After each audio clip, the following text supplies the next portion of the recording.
On sait que le domaine informatique, même s'il est effectivement impacté, fait partie quand même des domaines qui recrutent.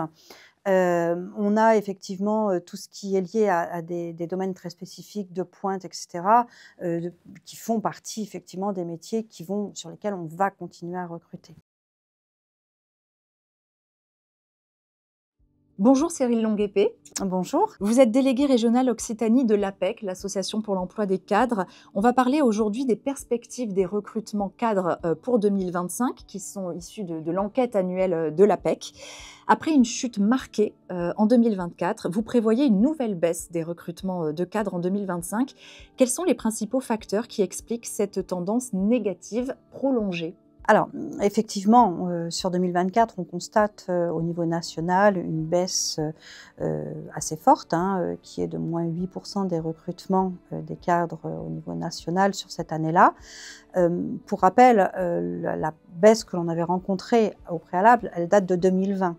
Du Covid, donc l'année du Covid, qui a été vraiment un gouffre, enfin une aspiration vers le bas des recrutements au national et qui s'est décliné dans toutes les régions, des recrutements des cadres. Depuis 2020, on a rencontré une hausse continue, constante, et que l'on observait en fait en se disant mais voilà, c'est très étonnant de continuer à avoir une progression, même si on était les premiers à s'en satisfaire, bien entendu, on observait quand même une hausse constante. Il faut savoir qu'en 2019, c'était le record du volume de cadres, de recrutement cadre au niveau national. On n'avait jamais rencontré, c'était vraiment l'année record. Donc notre année de référence, c'est 2019, il faut l'avoir en tête. Que s'est-il passé en 2024 ? En 2024, déjà 2023, on a senti un petit peu un ralentissement. D'ailleurs, on l'a signalé comme ralentissement. 2024, on ne rencontre pas de destruction d'emplois, mais on rencontre un retournement. Là, pour le coup, sur le niveau du recrutement des cadres, on assiste à un retournement, donc, comme je le disais en préambule, donc de moins 8% au niveau national du volume des recrutements des cadres. Qu'est-ce qui explique, quels sont les facteurs qui expliquent cela ? Alors, qu'est-ce qui explique cela ? Plusieurs choses. Déjà, l'accumulation de facteurs externes. On sait que l'emploi est parti aussi, enfin, surtout, j'ai envie de dire, l'emploi des cadres, avec un fort enjeu ou des postes stratégiques, ont une incidence directe et sont étroitement liés à l'écosystème. L'écosystème incertain que l'on a rencontré toute l'année 2024, l'incertitude, un changement effectivement de gouvernement qui n'était pas prévu pour le coup, et les entreprises ont navigué encore une fois un peu à vue de nez sur 2024,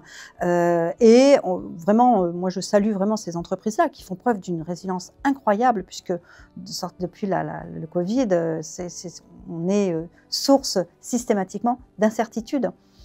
Et donc, en fait, 2024, ça a été vraiment l'accumulation de plusieurs incertitudes, des conflits au niveau internationaux qui perdurent, et dernièrement, une taxation supplémentaire qui est arrivée. Donc, en fait, le cumul de tous ces facteurs-là font que l'instabilité globale ont engendré un net recul. Quelles sont les perspectives pour 2025 ?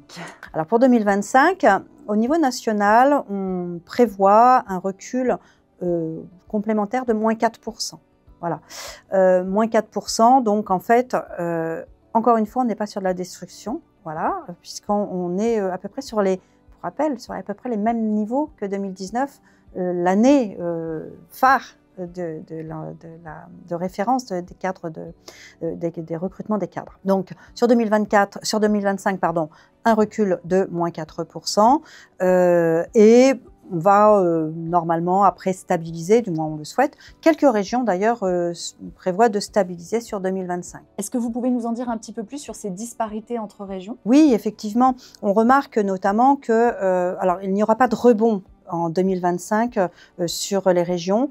On va remarquer normalement un courant flat à 0% sur Occitanie, Provence-Alpes-Côte d'Azur, Corse, Nouvelle-Aquitaine et Bretagne qui devraient enregistrer du 0%. Donc pas de dégradation, pas de hausse non plus. Voilà. On a d'autres régions, bien entendu, qui dégradent beaucoup plus. Les recrutements se concentrent toujours sur certaines fonctions comme l'informatique, le commerce, la R&D. Est-ce que cette hiérarchie des métiers pourrait changer ? En fait, comme on est dans un contexte incertain, il serait ubuesque de pouvoir dire que ce que je vous dis aujourd'hui, c'est la vérité gravée dans le marbre, puisque demain, tout pourrait changer. Pour autant, on a des grandes tendances. On sait que le domaine informatique, même s'il est effectivement impacté, fait partie quand même des domaines qui recrutent. On a effectivement tout ce qui est lié à des domaines très spécifiques, de pointe, etc., qui font partie effectivement des métiers sur lesquels on va continuer à recruter.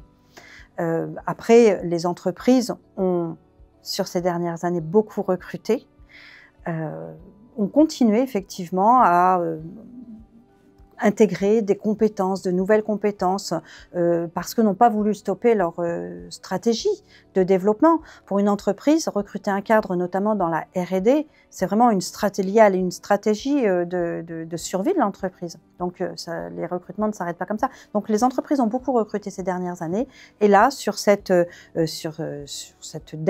année 2025, on va plutôt parler de fidélisation. Donc, en fait, voilà, on va pas être sur des plans massifs de recrutement, du moins a priori. On observe une forte baisse des embauches de cadres débutants.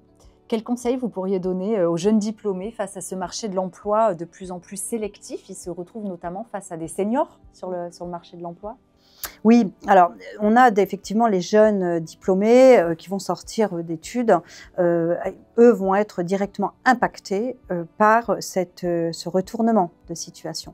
Le rapport de force auprès des recruteurs, enfin cadres et recruteurs, était ces dernières années plutôt du côté des cadres. D'où le fait que les jeunes diplômés ont tiré leur épingle du jeu après le Covid, puisque 2020, on les a beaucoup aidés dans leur intégration, dans leur insertion. Néanmoins, après, ils ont vite compris comment ça marchait, comment on négociait, etc. Donc, pour le coup, ils ont été très captés par les entreprises sur ces dernières années. On sait que quand il y a une crise, les publics plus fragiles sont les jeunes diplômés et les seniors. Notre point de vigilance, ça va être de veiller à ce qu'il n'y ait pas dans ce rapport de force un retournement à tel point que les sélections soient intransigeantes auprès des entreprises et on va essayer d'ouvrir un maximum les facteurs d'intégration auprès des entreprises. Oui, parce que les entreprises demandent souvent une première expérience avant d'embaucher quelqu'un. Alors comment on fait pour l'avoir, cette première expérience? C'est un peu le serpent qui se mord la queue. Oui, c'est tout à fait ça. C'est-à-dire qu'en fait, avoir une première expérience et ne pas prendre un jeune diplômé, pour moi, c'est passer à côté de l'opportunité d'avoir justement une personne qui a tout à apprendre, du moins du secteur de l'entreprise. Et n'oublions pas tout de même que nous avons des jeunes diplômés qui font de l'alternance, qui ont bénéficié de l'alternance, donc d'une première expérience. Certaines entreprises comptent leur expérience professionnelle par le biais de l'alternance comme étant une première expérience, d'autres non. Donc, à l'APEC, pour le coup, on va aller chercher, capter ces premières expériences, même un stage de 6 mois, de fin d'année. C'est une première expérience. Enfin, c'est 6 mois dans une entreprise avec des responsabilités. Donc, c'est à nous, professionnels, l'APEC et tous les autres, professionnels de l'emploi, d'aller sensibiliser les entreprises. Mais nul doute qu'on va trouver une oreille favorable pour aider ces publics-là. Merci. Merci.